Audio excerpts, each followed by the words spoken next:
आज हम पढ़ेंगे इसमें ग्रामर में, ठीक है, विभिन्न भाषाएं।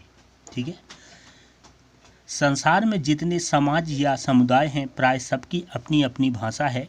इन भाषाओं को अलग अलग भाषा परिवारों में बांटा गया है। एक ही भाषा परिवार की भाषाओं का जन्म किसी एक मूल भाषा से हुआ माना जाता है। ठीक है, अब जो विभिन्न भाषाएं हैं उसके बारे में बताया गया है कि विभिन्न भाषा कौन कौन सी हैं, सब अलग अलग हैं। ठीक है, ये भाषाएं तो इसमें है संसार में जितने समाज या समुदाय हैं सबकी अपनी अपनी भाषा है। ठीक है, इन भाषाओं को अलग अलग भाषा परिवारों में बांटा गया है। भाषा का परिवार है उसमें बांटा गया है।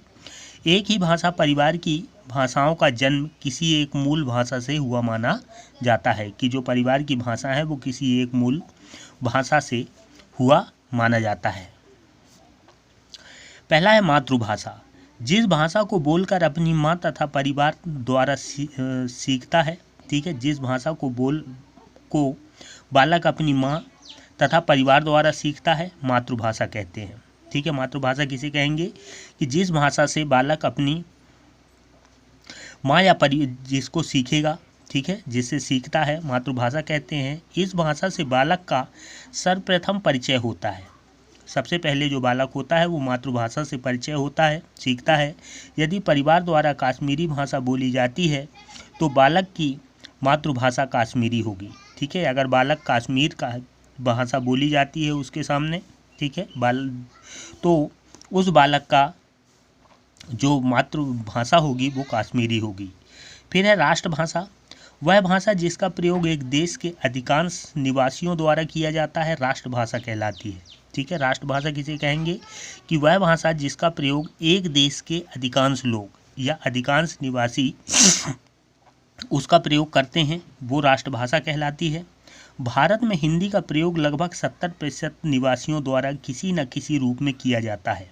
भारत में जो भाषा है हिंदी, ठीक है, यहाँ पर रहने वाले 70% लोग किसी न किसी रूप में इसका प्रयोग करते हैं। अतः हिंदी हमारी राष्ट्रभाषा है। ठीक है, हिंदी क्या है? राष्ट्रभाषा है। प्रत्येक राष्ट्र की अपनी अपनी राष्ट्रभाषा होती है, जैसे जापान जापानी, चीन चीनी, फ्रांस फ्रांसीसी, ब्रिटेन अंग्रेजी आदि। ठीक है, इस तरह से हर देश के, हर स्थान के देशों के जो राष्ट्रभाषा है वो होते हैं। फिर है राजभाषा। इसके लिए राजधन भाषा अर्थात राजकाज की भाषा, ऐसी भाषा जिससे राज्य काज होते हैं। ठीक है, राज्य का कार्य चलता है। वह भाषा जिसका प्रयोग देश के कार्यालयों में काम काज के लिए किया जाता है राजभाषा कहलाती है। राष्ट्रभाषा तथा राजभाषा में अंतर है, इन्हें एक न समझें। अब यहाँ पर समझने की बात यह है कि जो राष्ट्रभाषा है और राजभाषा है दोनों में अंतर है। ठीक है, राजभाषा के द्वारा कामकाज किए जाते हैं किसी कार्यालय में उस राज्य के, ठीक है, और राजभाषा कहलाएगी। और राष्ट्रभाषा राजभाषा दोनों में अंतर है, इन्हें एक नहीं समझें। ठीक है, भारत में कार्यालयीन कामकाज के लिए हिंदी तथा अंग्रेजी दोनों भाषाओं का प्रयोग किया जाता है। ठीक है, जो हमारा भारत है, ठीक है, भारत देश में हिंदी और अंग्रेजी दोनों भाषाओं का राजकीय कार्य के लिए, कामकाज के लिए प्रयोग होता है। 14 सितंबर 1949 को संविधान के अनुच्छेद 343 के अनुसार हिंदी को भारत की राजभाषा घोषित किया गया। ठीक है, इसमें है कि 14 अगस्त 1949 को जो हमारा संविधान है, संविधान के अनुच्छेद 343 के अनुसार हिंदी को भारत की राजभाषा घोषित किया गया है। इसलिए प्रतिवर्ष इस दिन हिंदी दिवस मनाया जाता है। अर्थात हिंदी दिवस जो हम मनाते हैं वो 14 सितंबर को मनाते हैं। प्रतिवर्ष 14 सितंबर को हिंदी दिवस मनाया जाता है। फिर है संपर्क भाषा। संपर्क धन भाषा अर्थात संपर्क की भाषा।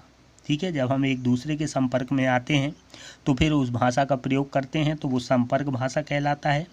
यह भाषा वह भाषा जिसका प्रयोग देश के निवासी आपस में संपर्क करने के लिए करते हैं, संपर्क भाषा कहलाती है।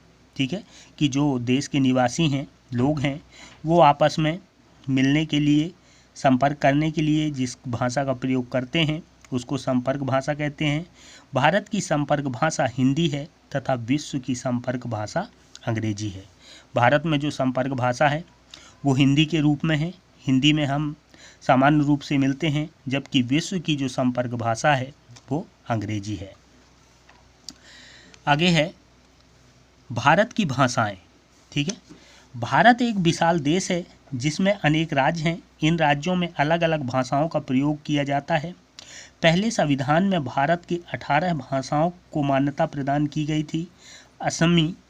असमिया, उड़िया, उर्दू, कन्नड़, कश्मीरी, कोंकणी, गुजराती, तमिल, तेलुगु, मलयालम, मराठी, पंजाबी, बंगला, नेपाली, मणिपुरी, संस्कृत, सिंधी और हिंदी।